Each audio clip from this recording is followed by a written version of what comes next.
मेरे प्यारे बच्चे, आज मैं आपको कुछ ऐसा बताने आया हूँ जिससे आपका जीवन पूरा बदल जाएगा।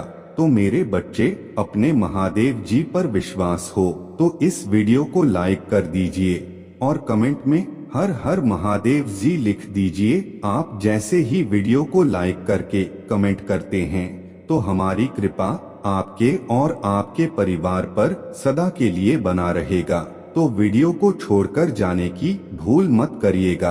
हर हर महादेव जी। मेरे बच्चे, सूत जी द्वारा शिव पुराण की महिमा का वर्णन। तो चलिए शुरू करते हैं। शिव पुराण का अध्याय 1। श्री शौनक जी ने पूछा, महाज्ञानी सूत जी, आप संपूर्ण सिद्धांतों के ज्ञाता हैं, कृपया मुझसे पुराणों के सार का वर्णन करें। ज्ञान और वैराग्य सहित भक्ति से प्राप्त विवेक की वृद्धि कैसे होती है तथा साधु पुरुष कैसे अपने काम, क्रोध आदि विकारों का निवारण करते हैं।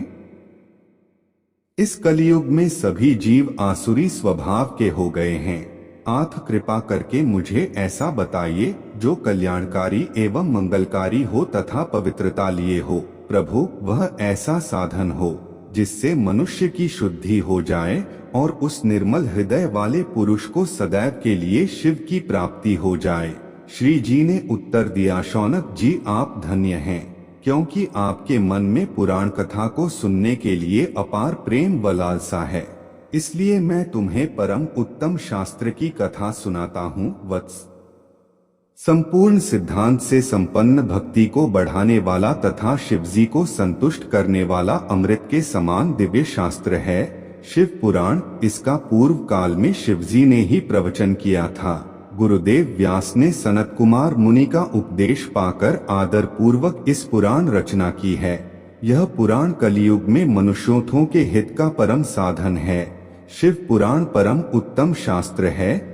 इस पृथ्वी लोक में सभी मनुष्यों को भगवान शिव के विशाल स्वरूप को समझना चाहिए। इसे पढ़ना एवं सुनना सर्वसाधन है।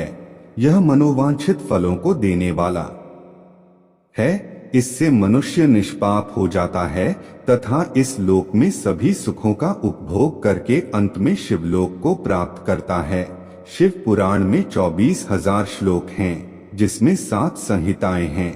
शिव पुराण परब्रह्म के समान गति प्रदान करने वाला है। मनुष्य को पूरी भक्ति एवं संयम पूर्वक इसे सुनना चाहिए। जो मनुष्य प्रेम पूर्वक नित्य इसको बाँचता है या इसका पाठ करता है, वह निःसंदेह पुण्यात्मा है।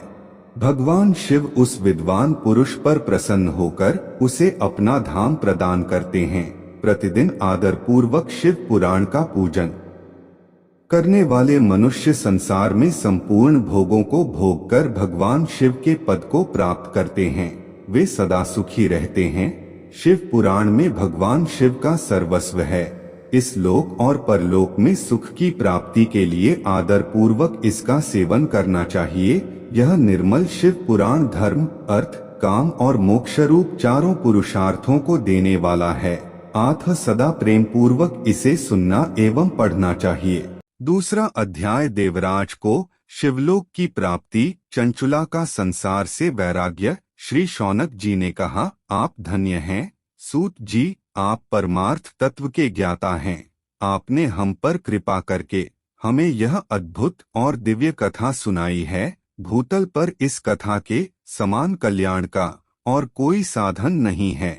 आपकी कृपा से यह बात हमने समझ ली है। सूत जी, इस कथा के द्वारा कौन से पापी शुद्ध होते हैं, उन्हें कृपा पूर्वक बताकर इस जगत को कृतार्थ कीजिए। सूत जी बोले, मुने, जो मनुष्य पाप, दुराचार तथा कामक्रोध, मद, लोभ में निरंतर डूबे रहते हैं, वे भी शिव पुराण पढ़ने अथवा सुनने से शुद्ध हो जाते हैं तथा उनके पापों का पूर्णतया नाश हो जाता है। इस विषय में मैं तुम्हें एक कथा सुनाता हूँ। देवराज ब्राह्मण की कथा। बहुत पहले की बात है कि रातों के नगर में देवराज नाम का एक ब्राह्मण रहता था। वह ज्ञान में दुर्बल, गरीब, रस बेचने वाला तथा वैदिक धर्म से विमुख था। वह स्नान संध्या नहीं करता था तथा उसमें वैश्यवृत्ति बढ़ती ही जा रही थी। वह भक्तों को ठगता था उसने अनेक मनुष्यों को मारकर उन सबका धन हड़प लिया था। उस पापी ने थोड़ा सा भी धन धर्म के काम में नहीं लगाया था। वह वेश्यागामी तथा आचार भ्रष्ट था। एक दिन वह घूमता हुआ दैवयोग से प्रतिष्ठानपुर जा पहुंचा। वहां उसने एक शिवालय देखा जहां बहुत से साधु महात्मा एकत्र हुए थे। देवराज वहीं ठहर गया। वहां रात में उसे ज्वर आ गया और उसे बड़ी पीड़ा होने लगी। वहीं पर एक ब्राह्मण देवता शिव पुराण की कथा सुना रहे थे। ज्वर में पड़ा देवराज भी ब्राह्मण के मुख से शिव कथा को निरंतर सुनता रहता था। एक मास बाद देवराज ज्वर से पीड़ित अवस्था में चल बसा। यमराज के दूत उसे बांधकर यमपुरी ले गए। तभी वहां शिवलोक से भगवान शिव के पार्षदगण आ गए। वे कर्पूर के समान उज्ज्वल थे। उनके हाथ में त्रिशूल, संपूर्ण शरीर पर भस्म और गले में रुद्राक्ष की माला उनके शरीर की शोभा बढ़ा रही थी।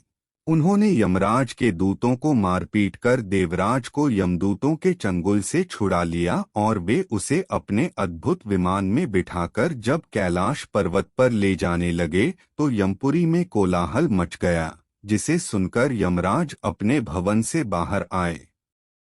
साक्षात रुद्रों के समान प्रतीत होने वाले इन दूतों का धर्मराज ने विधिपूर्वक पूजन कर ज्ञान दृष्टि से सारा मामला जान लिया। उन्होंने भय के कारण भगवान शिव के दूतों से कोई बात नहीं पूछी। तत्पश्चात शिवदूत देवराज को लेकर कैलाश चले गए और वहां पहुंचकर उन्होंने ब्राह्मण को करुणावतार भगवान शिव के हाथों में सौंप दिया।